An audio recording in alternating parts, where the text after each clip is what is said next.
di tempat ini. Yang di belakangnya Mas Agus itu kelihatan ya source sedimentary structure yang sudah mulai terlipat-lipat, ada bending dan lain-lain.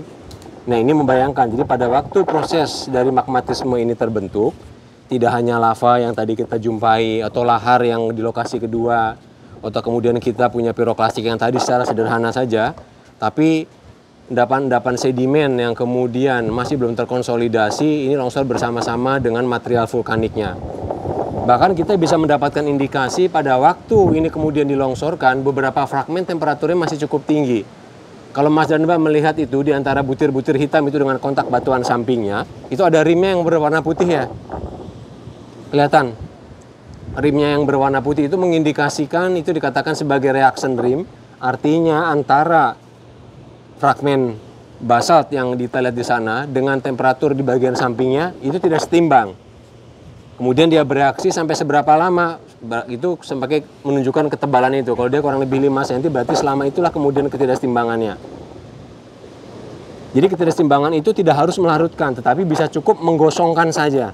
Jadi kalau kita menggoreng nugget atau menggoreng tahu, warna putih yang di sekeliling fragmen yang berwarna hitam itu adalah reaction rimnya menunjukkan ketidaksetimbangan.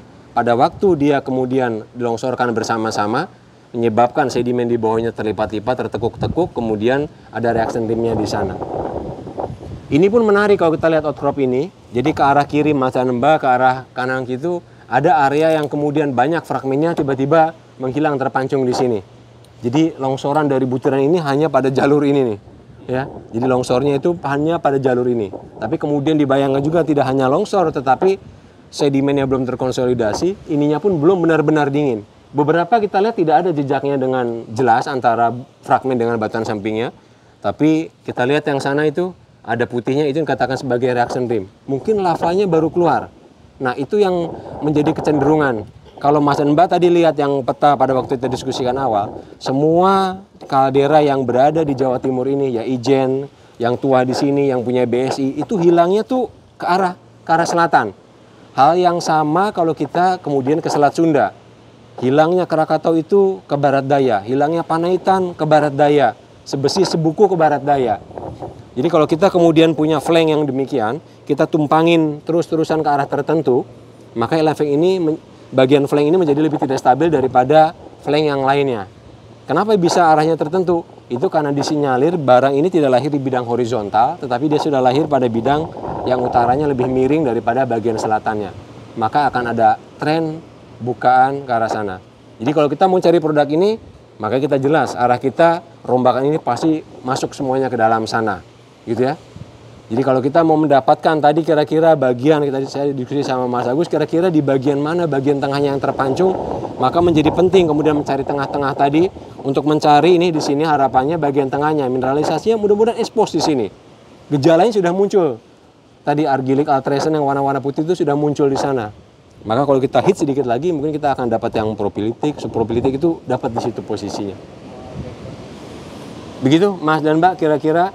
Jadi paling tidak dari sini kita sudah belajar lava ada, piroklastik ada, lahar juga ada.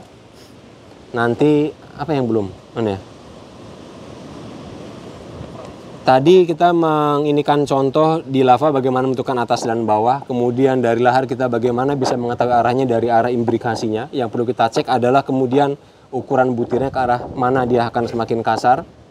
Dalam kasus ini kita bisa menjumpai bahwa tidak hanya magmatisme biasa tetapi longsoran kemudian bisa membentuk satu satuan tersendiri gitu ya. Jadi kalau ini ukurannya tidak cukup besar, kalau dibanding Krakatau itu yang hilang itu kan 4x4 kilo ya, harusnya terekam dalam data seismik. Kalau ini saya nggak tahu nih, ini apakah trikot enggak, lebaran seperti ini, tapi kalau Krakatau itu 4x4 dengan tebal lebih dari 400 meter, harusnya terikot barang itu. Nah, ya. Reaction rim itu yang putih-putih ini Mas ya. Nah, ini kita punya kayak gini nih, nah ini reaction rim nih. Nah, ini reaction rim. Yang di sekitar-sekitar. Iya. Tapi di tempat yang lain ini nggak muncul nih. Tuh ini kan nggak ada ya. Jadi kita bisa mengatakan kalau yang begitu pada waktu dia ini masuk ke dalam sana, dia masih panas. Ketidakseimbangan itu kemudian menyebabkan reaksi dengan batuan sekitarnya. Ya. Jadi ketidakseimbangan itu tidak harus melarutkan. Kalau kasusnya redoxon sama air dia larut. Kalau kasusnya minyak panas sama nugget, dia gosong. Nah, ini gambarannya kira-kira. Ya. Jadi kesetimbangan itu menyebabkan ada perbedaan warna. Sampai berapa lama? Sampai berhentinya kurang lebih sampai ketebalan itu. Kalau dia cukup kontras, maka nanti batuan itunya bisa ini semua, bisa berubah semua. Tapi kalau tidak, maka hanya seberapa tebal itu adalah menunjukkan reaksinya sudah mencapai setimbang. Saya nggak tahu ya, apakah contoh ini kemudian menambahkan kompleksitas, tetapi ada pilihan, begitu ya. Ada pilihan di tempat-tempat tertentu yang ternyata banyak fragmen basaltnya, begitu ya. Tetapi mungkin dia adalah part dari lahar. Kalau dia lahar, gitu ya, artinya kalau komposisinya sebegini mungkin lebih bagus, karena kalau fragmennya dia basaltik semua, berarti informasinya kita tidak masalah, tidak perlu mencari mana daerah yang lebih sedikit basaltiknya atau dibandingkan dengan yang kemudian lebih terang.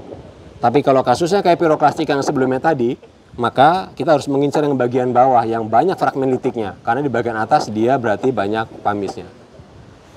Ini agak menarik nih, saya tadi berdiskusi sekilas sama Mas Firman, karakter di sini norma graded beddingnya tidak muncul sebagus yang ada di sana.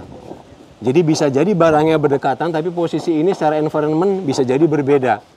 Kalau dia sudah di darat, litiknya gambarannya seperti ini biasanya. Tidak ada sortasi yang bagus, tidak ada norma graded bedding.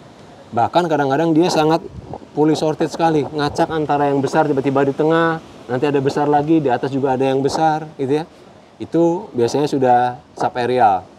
Jadi saya nggak tahu apakah batasnya antara itu dengan ini, kurang lebih di sini kita punya garis pantai seperti apa, tapi ini menunjukkan karakter yang berbeda. Dalam case yang kayak begini, ini lebih disseminated gitu ya. Jadi kalau mau diinjeksikan ke sana ya targetnya tidak spesifik seperti yang tadi yang litik dominated, Mas dan Mbak. Kejadiannya sama, barengan? Kejadiannya sama, tetapi yang satu di darat, yang satu udah masuk ke sub itu tuh bisa berbeda. Jadi Mas dan Mbak bisa membayangkan kalau sekarang ini pusat gunung api, kemudian dia diaruskan ke sana piroklastik, yang di atas sini sortasi litiknya itu bisa demikian.